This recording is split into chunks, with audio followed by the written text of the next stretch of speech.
Someone Philip was saying like every one of you when you're doing the BSP videos, it's like Everyone starts. like it's like off the You beginning. know there was no All right. way to stop it. Cookies. You want some bread?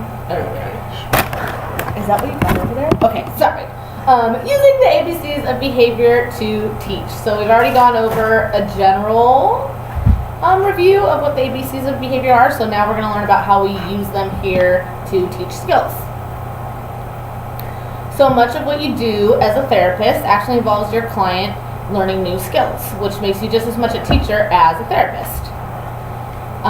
The ABC unit we talked about in the previous video helps us understand the learning process. So let's review. Under certain circumstances, which is the antecedent before the behavior, we behave a certain way, the behavior itself, which results in a certain consequence.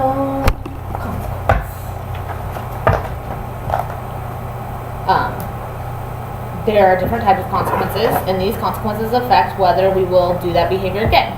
So there are reinforcing consequences, which make us more likely to behave that way in the future. And then there are neutral or punishing consequences, which make us less likely to behave that way in the future. So let's go over a few examples. Here the antecedent is that your steak is blah blah bland. So you salt it with 15 aggressive shakes of salt, which results in salty steak. So, what is... How do you think this consequence will affect salt shaking, the behavior of salt shaking, when your steak is bland in the future? You'll probably do less. Less Or salt none at shaking. all. No more salt shaking.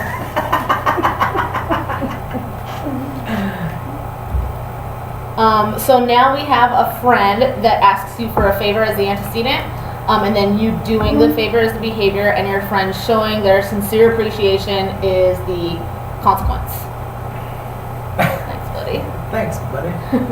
So how will this consequence affect your future favor doing behavior when you're asked by a friend? Sure. It'll increase it, and you'll probably do more favors. The worst favor. So this time the antecedent is the fact that a baby has not been fed in a few hours. The behavior is crying, and the resulting consequence is the baby being fed. There's the baby being fed. So how will this affect future crying when the baby is hungry? She'll continue to cry. More crying, yeah. Keep crying. Increase crying, whatever, however you want to put it. More crying. Baby. Little baby. But they learn to stop at the sight of the bottle. So. They do? Yeah. Because it's going. Yeah. She's like, oh. Like I don't have to bother her Right, anymore. yeah. She gets the picture. Yeah. Okay, so last one. You're out at recess with Mrs. Strict, and you run up the slide, and she says, young man, we do not run up the slide. That's not okay. You're benched. I don't know where I'm from. They call it benched. Like you're on timeout. You have to. Yeah, like you're You benched. should spell that. Yeah. Because B-E-N. it doesn't sound like. G-H. Like you're on a bench. You have to sit on the bench. Yeah. No, but it sounds like. It's kind of what it's like. You're also that too. It's cool. We can edit. Edit that out. So what does this affect? What effect does this have on future behavior when you're at the playground with Mrs. Strict? You won't run I don't ride the slide anymore.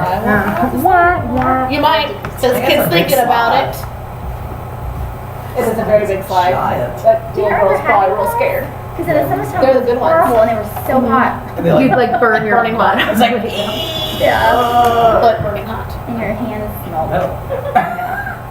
See your hands smelled? Yeah. Yeah, like Crusty. dirt and yuckiness. Okay, so a typically developing child will experience infinite numbers of these little ABC units from the time they were born, and then they just combine in infinitely complex ways with their behavior, other people's behavior, their own behavior. And what ends up happening is that young children seem to acquire behavior at like an almost magical rate. Like it's like, here's 100 new words in a week. However, Children with intellectual and developmental disabilities, such as autism, don't seem like they learn from their natural environment as easily. So there could be a bunch of reasons for this. We don't fully understand autism, so we don't know, but just to give a few, it could be because the consequences that are reinforcing for a typically developing kid, or like for you or me, such as praise or attention, might not function as actual reinforcers, or a kid with autism might not imitate. So imitating is how a lot of behaviors happen for the first time so that they can actually be reinforced. Or maybe the child doesn't have the motor or prerequisite skills to engage in the behavior so that it can be reinforced. So the behavior is too difficult for them to even do it, and then it doesn't increase and combine the way it does with other kids. So this leads us to discrete trial teaching, or DTT. You might also hear this called discrete trial training or discrete trial therapy. So they all mean the same thing, doesn't matter really what you say. So discrete trial teaching involves breaking down complex behaviors into smaller component skills. So for example, instead of saying like write your name, those component behaviors are like hold a pencil, draw a line, draw a curve, and all the little pieces of your name. And then you incorporate these skills into this ABC unit that we just talked about, and then these are called discrete trials. And then you systematically present high numbers of them within a session in order to fast track the learning process for these kids, or to mimic what the learning process is like for a typically developing kid. So what's the definition of a discrete trial? A discrete trial is a concise learning opportunity with a clear beginning, middle, and end. Each part corresponds to a part of the ABCs, which, to review, were the antecedent, the behavior, and the consequence. The corresponding parts of a discrete trial are the SD, the response, and the consequence. So each of these things, the SD is a type of antecedent, the response is the behavior we're looking at, and the consequence is the same thing. So we're going to go over each component of the discrete trial later in a lot of detail, but for now, here's just like a brief overview and definition for each part. So the SD is a type of antecedent. For now, a good way to think of it is an instruction or a signal that tells a person how to behave. So for example, hearing the phone ring tells you to do what? Pick it up and answer it. Hearing the teacher say, line up at the door, everybody, tells you to line up at the door. Seeing a stoplight tells you to stop. Seeing your grandmother in the room tells you to cry, because why is she alive? I'm so confused. Cower or terror from a ghost. Okay, maybe that was a bad example. My idea was to like go hug behave her. appropriately or hug her, yeah. So bigger ones. Being in a library tells you to be quiet. So these are some common discrete trial SDs that you're going to actually be using, and then I'm just going to demonstrate all of them. So one of them is, can you see me? Yes. So one of them might be to say do this and then do an action. So it would be like this. Do this, or do this, or do this. So that might be an SD that you give while you're working with your kiddos. It might be also to like say blank. So say, you want them to say a word. So you'd be like, say apple, say baba, say la la la, say say cuckoo clock, say didgeridoo, things like that. And then you might say like, say if you have a coffee and a soda in front of you, and you might say like touch coffee or touch soda, so that you can get them to identify it. You might say, what's this? And point to an object or a picture. So like, what's this? What's this? What's this? And then another one is matching. So you give them a set of things, like, so say you give them a picture of a dog, a bird, and a frog, and then you hand them the dog, and you say match, and that's the SD for that. So when presenting trials to the learner, the SD will usually be some kind of instruction or question. such as clap your hands, or what is this, or find the train. So now we're going to do the response. The response is the behavior you're trying to teach. So after you present your SD, your learner should respond. Spoiler alert, they also might not respond. That's not too uncommon. So some examples of behavior taught during discrete trials are, so just to look at our examples before, each SD has an appropriate response that goes with it that should be fairly obvious.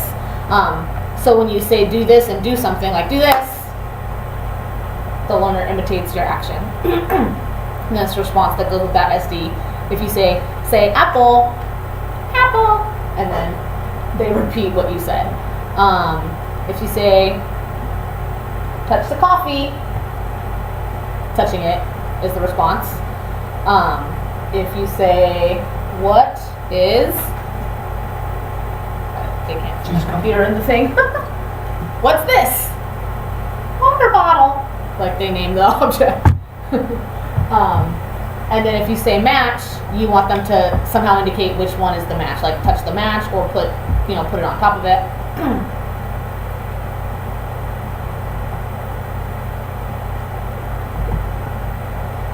So after your learner responds or fails to respond, you're going to then decide if they responded correctly or incorrectly, and not responding at all counts as not responding correctly. And then their response determines the next part of the trial, which is the consequence. So there are two types of consequences, either reinforcement or a neutral informative response, or neutral/informative response. So reinforcement is for correct responses, and the neutral consequence is for incorrect responses. So the informational no, it's not meant to be a reprimand so the neutral informative consequence is called an informational no. It's called this because it's not meant to be a reprimand or punishment, just simply to tell the learner that what they did was not the correct response that we're looking for. It's given in a flat tone, so it's not confused with reinforcement. And just a little note, this training is meant to be a general training about ABA, not just meaningful day procedures. So there's actually lots of things to do that you could possibly do when you see an incorrect response. Giving a no isn't like the end all and be all. You could do, for example, some companies use like a 2-second pause, like you just kind of ignore for 2 seconds, or like you put your head down for 2 seconds. The main point of all the consequences to incorrect behaviors is you just don't want to reinforce it. And nowhere do they, at this point in time, in this day and age, is there ever like a punishing consequence. But like the old research was with like a thigh slap. Or a lemon in your eye. Yeah. But not anymore. You just want to avoid reinforcing it. So like, as a company, we pick one for staff training purposes. We can't have everybody like willy-nilly choosing, because then there wouldn't be any consistency. But you might hear from your behavior consultant like, oh, we're actually going to use a head down procedure with this kid because it might work for them. Really, all these things are learner specific is the real answer to what's the correct thing to do. But for practicality purposes, most places just pick one and use it. So now on to the good stuff, the reinforcement. So let's go over the definition of reinforcement, because our technical ABA definition is different than a common everyday definition that you might get if you just asked somebody off the street and said like, what's reinforcement? So a reinforcing consequence is a consequence that makes the behavior more likely to occur in the future. So in other words, it makes it increase. This definition makes things a little bit trickier, because it means that there's no magic formula for increasing behavior good behavior that we want to see from our kids. So we can't know that like candy or praise are always reinforcing for every kid. And by the same token, we can't assume that just because something was a reinforcer for one behavior that it's going to be a reinforcer for another behavior. And just also, we can't be sure that just because something is a reinforcer right before lunch that it's going to be a reinforcer right before bedtime. So this presents a challenge. But it makes sense when we think about how different people's tastes and behaviors can be. So there's the whole like one man's trash is another man's treasure. So we'll go into this in much more detail later because we're going to talk extensively about reinforcement. But here's just a few little important points. So reinforcement is the most important part of discrete trial teaching. Reinforcement is basically learning. Like reinforcement is the mechanism that these kids learn by because their behavior is being increased so that we see that behavior more. And that's what learning is. So if you don't have any reinforcement, then you don't have learning and you're not going to see any progress with your kids. A therapist's ability to find reinforcing consequences for their learner is their most valuable skill and makes the difference between a therapist who just goes through the motions and one who changes the lives of their clients. And this, in case you can't tell by the red, bold, underlined font, this like can't be overstated. If you sit there with your kid and say, touch blue. Oh, yeah. Touch red. That's red. Touch purple. Sweet. Even if you're being really enthusiastic and that kid, for that kid, praise doesn't even matter. Even if you're like, yes, you did it, red. And they're like, la la la la la. You're not reinforcing their behavior even though you're doing all the steps. So it's really about like, are you actually reinforcing behavior? So while there is no formula or set rule about what exactly will function as a reinforcer, here's some common options that we use that are good things to try, that like if you try all these, hopefully you can find something. So for example, like praise and feedback, we do that all the time whether or not we think it functions as a reinforcer for a kid because we want to teach it to be a reinforcer. So even if you know your kid doesn't care about social praise at all, you're still going to say like, good job, you did it, I'm proud of you, that was so good, you're correct, you're the smartest person in the world. Small edibles sometimes we use. Physical interaction, like this is like tickles or squeezes or like some people like head squeezes, hand squeezes, jumping, spinning, picking up and like pretending to put you in the trash. I had a kid who just like that was his favorite thing in the world. It was like, put me in the trash can one more time, please.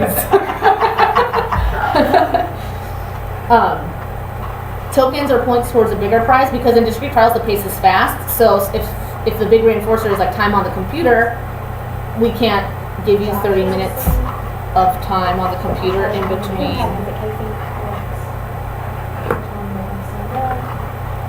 Yeah.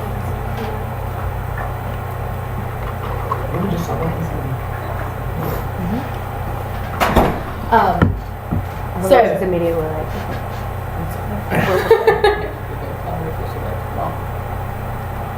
She's gonna watch it because she's editing them. Physical interaction, tokens or points. So something like computer time or favorite television show is not a good discrete trial reinforcer, but that doesn't mean that we can't give like, okay, if you get 20 points, then I'll let you watch a television show, and then it's like, cool, one more point, cool, one more point, oh, 2 points. Conversation, not all of our kids, we work with kids who are 14 years old, so obviously you're not going to tickle and squeeze and hug and bounce those people on the trampoline. You might just do what you do with another adult and just kind of talk to them. And then you can get creative. This is this very simple list that like you might do funny faces, or a lot of kids like to be silly, or a lot of kids like when you take like to flip books. So it could be literally anything under the sun might be reinforcing. You say puppets? Yeah. Some kids like Singing puppets. them songs. Singing songs. Yeah. Way back. Yeah. Singing songs is a good one. We all like that. So putting it all together, I'm going to demonstrate some of the common SDs and responses of some of the common programs, and then we'll just do practice. So maybe if we do like an imitation.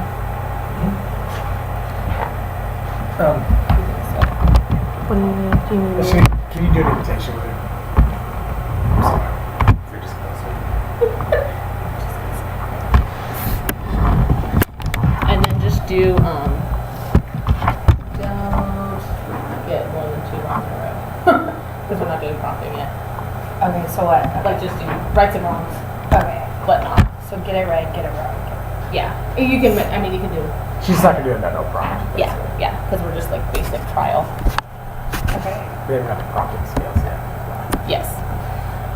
So this is what imitation is an important skill that we teach because it's kind of a foundational skill that if you can't imitate, how do you go through life? You can, that's how you learn to line up when everybody else lines up. It's if you miss an instruction, that's how you copy your friends. So we teach, a lot of kids with autism do not imitate, so we teach imitation, and it looks like this. Do this. Yeah, that's doing that. That was so good. Do this. No, do this. Oh, that's perfect. You did so good. And we're also going to pretend Courtney likes tickles and she likes being silly. Do this.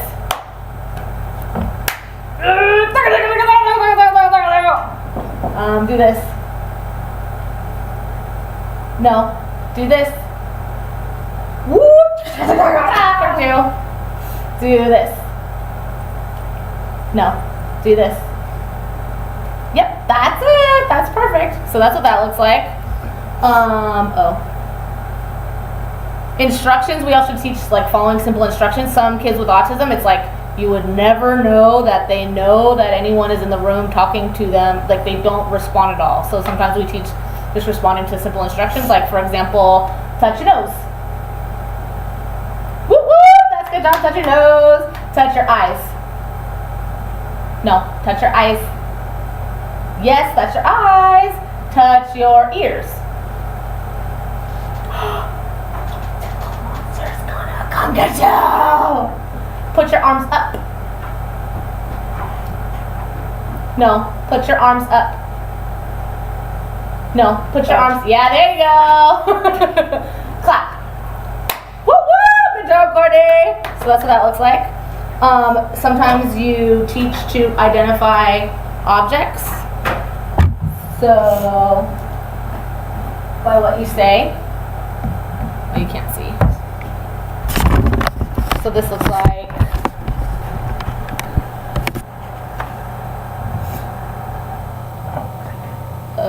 Well, this is still going. Yeah. Did it get bumped? Touch the water bottle. No, touch the water bottle. Yes, water bottle. Touch the phone. Yes, Courtney, it's so good. You're a brilliant evil genius. Touch the coffee. Ooh, ooh. Ooh, ooh. Touch the coffee. Yes, good work. Ooh, ooh. Touch the phone.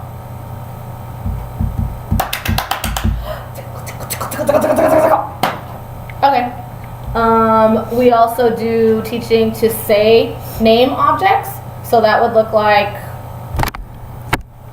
what's this? Phone. Oh yes. Do you want to make a call? Hello. Calling super wonderful behavior from Miss Courtney. It's arrived. What's this? Bottle. Yeah, it is a bottle. We're gonna drink it. Ready?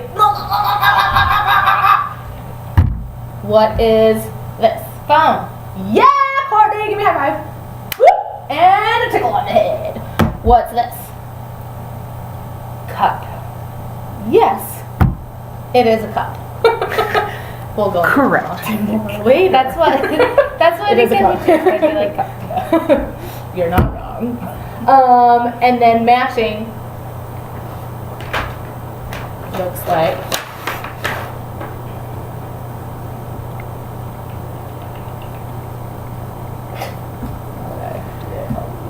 Edit. time waster. There we go.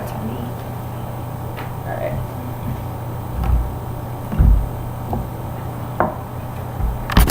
Oh, That looks so good. I know, I'm like, The worst. you guys gonna have some on it? Oh, while you're yeah. working, I might just eat your lunch. Okay? Don't do that. Go to cookies. I miss my snacks. Just while you're working. You can't really I need to quit getting cookies. this, but Yeah, you can kind of. Bike, ball, bat. that. Okay, there we go. No, match. Yes, that's it. Match. Courtney is the smartest person in the universe. Ooh, ooh. Match. Yay! You did it. That's it. Match. Nope. Match. That's it. That's the bat. That's what that looks like. You are so smart! Thanks. Thanks. How does this go back? Oh, here you go. Okay. And then, really, if people are watching at home,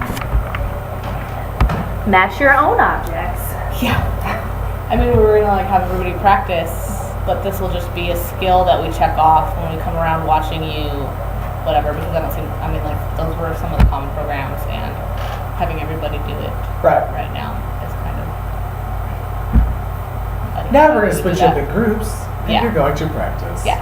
So expect when you're doing your floor work, someone will come by with a checklist and ask you to demonstrate all of these things for them as part of your competence-based part of the training. So you might have noticed a few things. The pacing. Trials are delivered at a pretty fast pace with only a few seconds between each trial to provide reinforcement and take data. I forgot to do the data part. And then data is collected after every trial. We'll learn more about this later, even though I didn't do it.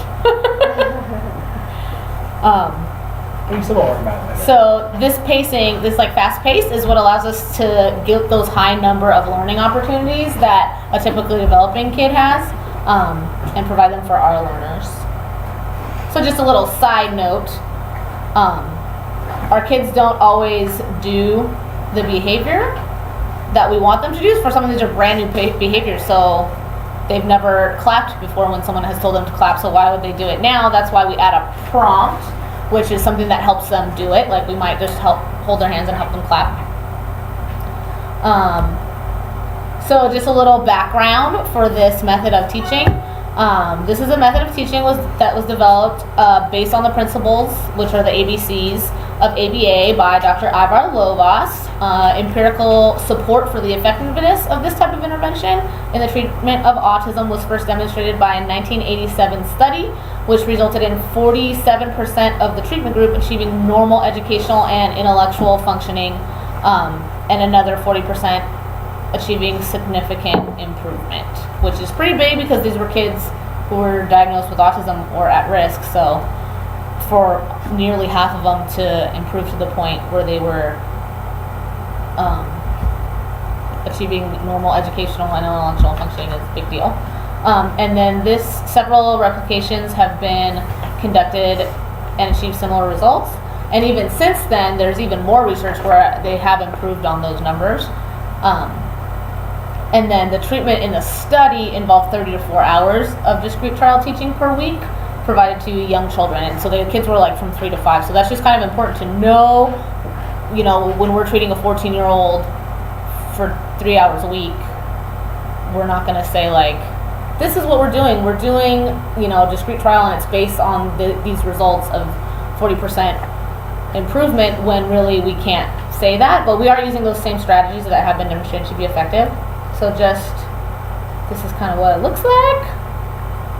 This is a before and after video. I know we just talked about, and if you're familiar, if you're a current employee or you've done this before, you might notice some of the strategies here and be like, they're not doing things right. I think this is like a pre and post probe test, so they're not going to be really trying to teach, they're just trying to demonstrate whether the kid can or can't do the skills. So here's before, and I might have to.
Yeah, just run through them.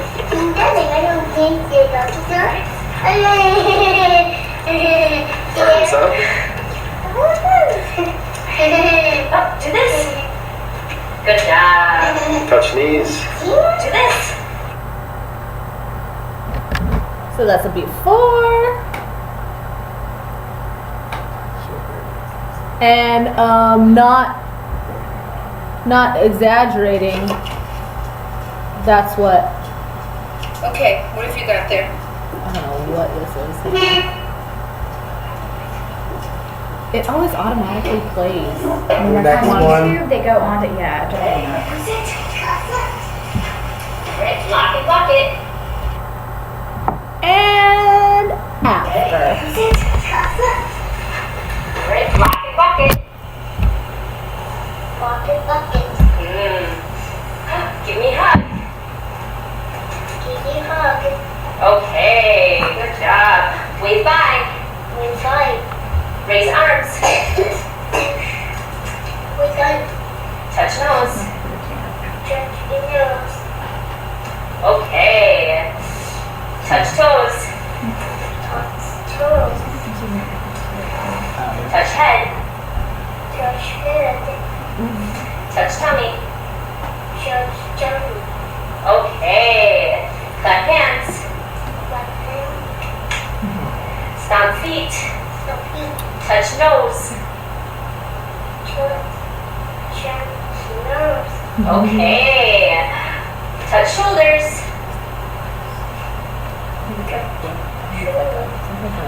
Turn around. Like they're not supposed to reinforce to see if they'll do it without all that. you know, because I'm like, Jump. she has better reinforcement than that. Yeah, Okay. at some point. Right? Touch knees.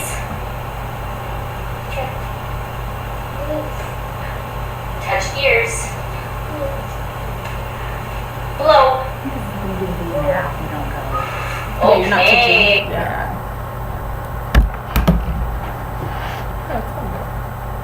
Get out. Oh.